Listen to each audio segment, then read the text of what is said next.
Olá pessoal, meu nome é Flávia, sou médica oncologista e vim falar sobre o câncer. Gostaria de pedir a todos que curtam, compartilhem e se inscrevam nesse canal. Bom gente, hoje eu quero falar um pouquinho com vocês sobre o câncer de intestino. O câncer de intestino é uma doença tratável e potencialmente curável se houver o diagnóstico precoce. Ele se desenvolve a partir de pólipos, que são lesões benignas no intestino, mas que podem ser retiradas durante a colonoscopia. O câncer de intestino é um dos cânceres mais comuns no Brasil e no mundo.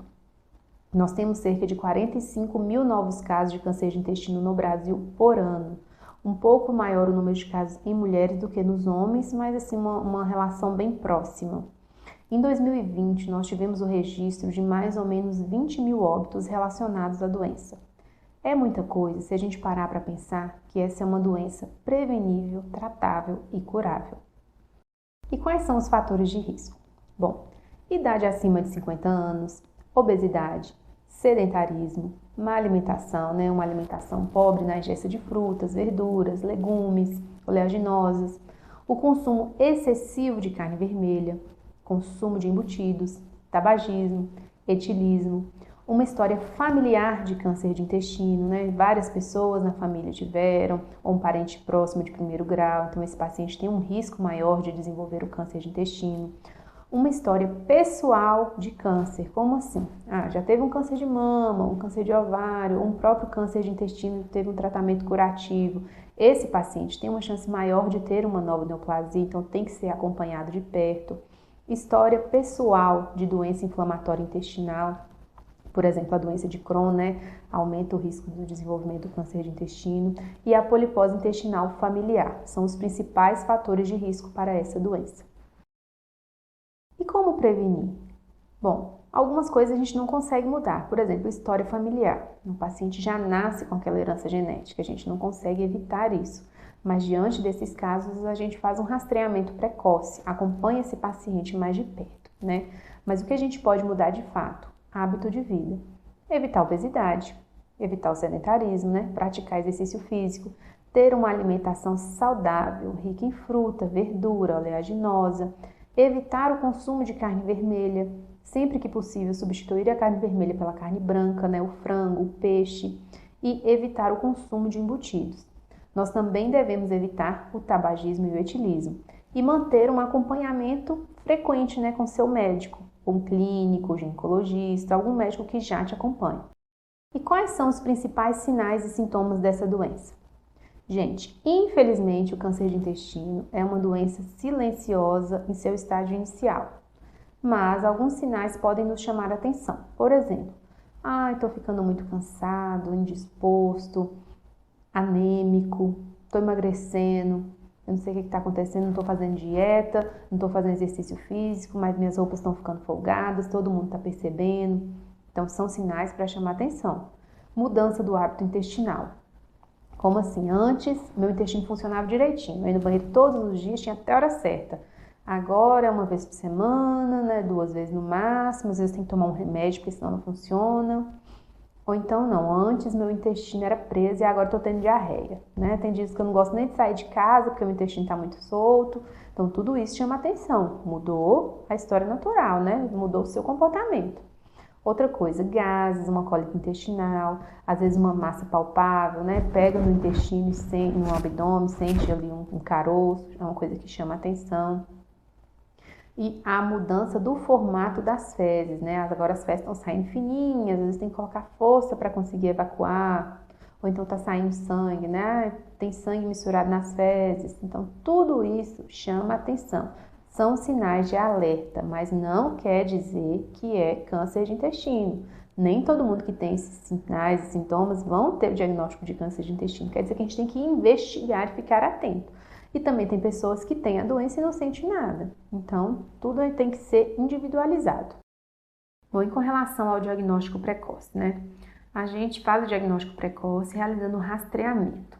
A OMS e o SUS, que é o Sistema Único de Saúde do Brasil, orientam que seja realizado o exame chamado sangue oculto nas fezes nos pacientes acima de 50 anos que sejam assintomáticos. O que é isso, assintomático? Que não tenha sintomas. Se o exame vier positivo, esse paciente tem indicação de fazer a colonoscopia e se vier negativo, teoricamente esse paciente não tem a doença. Nós, especialistas, temos uma recomendação diferente. Nós recomendamos que sempre que possível o paciente realize a colonoscopia, né, a primeira, a partir dos 40 anos de idade. Isso se for um paciente que não tem uma história familiar positiva, né, porque aí o rastreamento muda, e um paciente assintomático. Por que que a gente está recomendando isso? Nós estamos vendo um número cada vez maior de pacientes com menos de 50 anos, menos de 40 inclusive, né? Muito paciente aí na faixa de 30 e poucos anos de idade, que tem recebido o diagnóstico de câncer de intestino e algumas vezes um diagnóstico de uma doença avançada. Então, a gente tem recomendado o exame aos 40 anos de idade.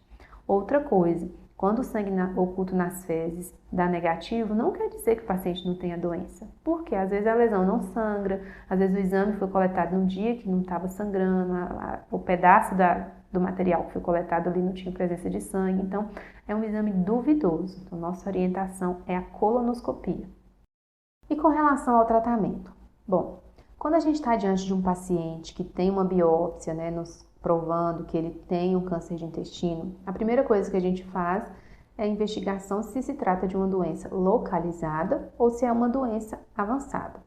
Como assim? A gente faz exames de imagem e vê se essa doença está confinada ao intestino, né? Se tem linfonodo positivo, se está em outros órgãos. Se for uma doença localizada, esse paciente é encaminhado à cirurgia, faz a retirada da lesão, volta para o oncologista e aí vão ser avaliados os critérios para ver se tem indicação ou não de quimioterapia.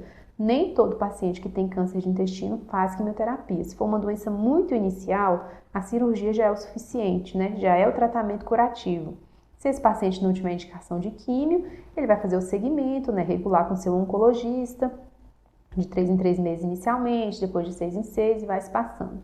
Agora, se esse paciente tiver critério para realização de quimioterapia, né, a gente vai lá, segue o protocolo para ver quanto tempo de quimio esse paciente vai fazer e depois que ele acaba a quimio, ele vai continuar o segmento também, bonitinho, né, igual o paciente que não fez a quimio.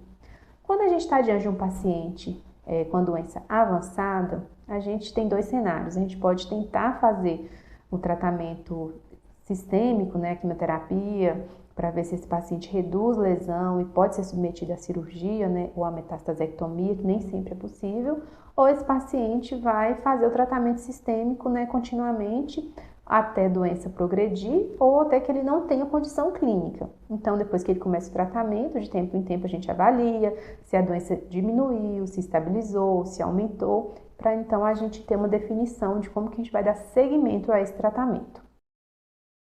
Bom, então para resumir, o câncer de intestino é uma doença que a gente tem visto aí, né, nos últimos anos, um aumento do número de casos e às vezes casos mais avançados em pacientes mais jovens, provavelmente relacionados aos hábitos de vida. Bom, o que fica de importante para nós, né? Que é uma doença evitável, nós podemos evitar o desenvolvimento da doença mudando nossos hábitos de vida. E é uma doença curável se a gente tiver um diagnóstico precoce. Então, gente, vamos mudar nossos hábitos de vida, né? Para a gente viver bem e viver melhor e viver mais tempo, né? Porque uma doença metastática, uma doença que progride, traz sofrimento para o paciente, né? Não é fácil. Às vezes tem paciente que de 15 em 15 dias tem que ir lá na clínica para fazer o tratamento. Então, às vezes limita um pouco e diminui a qualidade de vida. Então, se a gente pode mudar, vamos fazer isso, né? Eu gostaria de pedir mais uma vez a todos que curtam, compartilhem, né, e se inscrevam nesse canal. Agradeço a atenção e até a próxima.